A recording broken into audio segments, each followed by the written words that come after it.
Hi everybody, it's Tatiana, and today I'm coming to do a book review, and I want to apologize before I get started for my voice. I had an allergy encounter this weekend that I was completely unprepared for, and as a result, this is what my voice sounds like. Yesterday I couldn't even talk at all, so I'm glad that I have the voice that I have, but I'm going to get moving quickly into my review of Flight of the Nighthawks by Raymond E. Feist.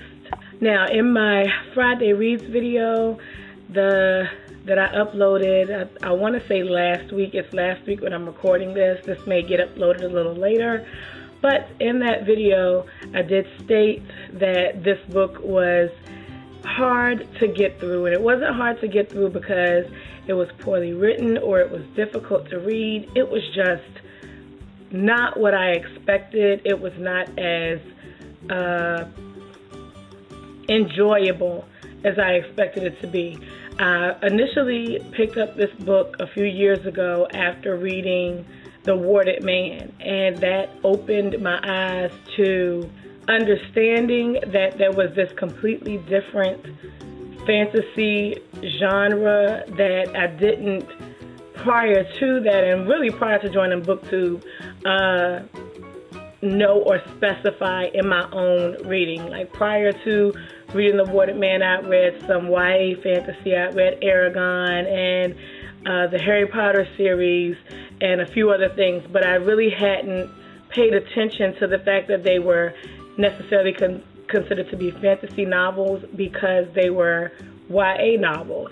The Warded Man was the first adult fantasy novel that I read, and I fell in love with it, and the characters and the story was paced so well that when I returned it to the library, I went back looking for some other books that fit in that same genre to try and keep that going, and this is what I picked up. And when the first time I tried to read it, I couldn't get past maybe the first 4 chapters, and I ended up just taking it back to the library and not even renewing it. But the same thing happened when I started reading The Warded Man. So I didn't necessarily fault the book for that, but I was hoping that once I got into it, I would fall in love with it just as I did with The Warded Man.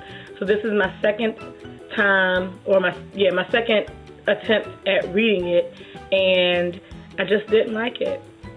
It was not exciting.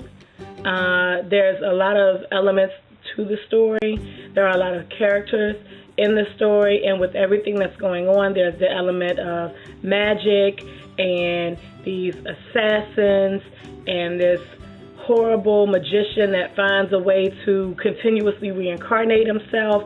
And with all of those things that are going on, that I expected it to be such an enjoyable read and kind of maybe a fast-paced read, something that I would have a difficulty putting down, and that was not the case. I thought that it may have just been me and maybe this book wasn't for me, so once I got to the halfway point, realizing that some of the details that I thought I remembered, I hadn't remembered correctly.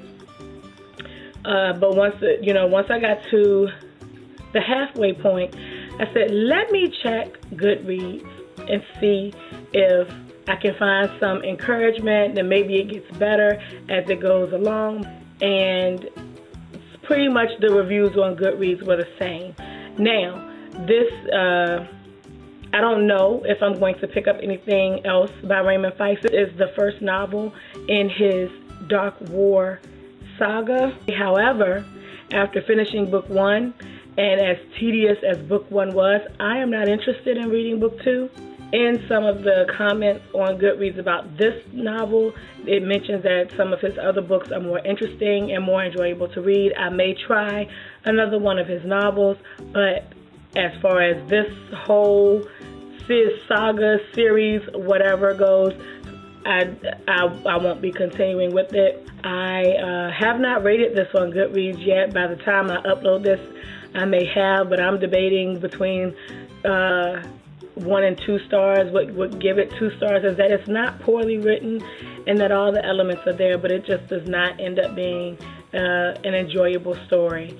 So yeah, we'll see if in the future I try another novel by Raymond E. Feist. But for the first go on this, I didn't like it. So that's all that I have for that review today, and I hope you all have a good weekend, whenever you see this video. Peace out.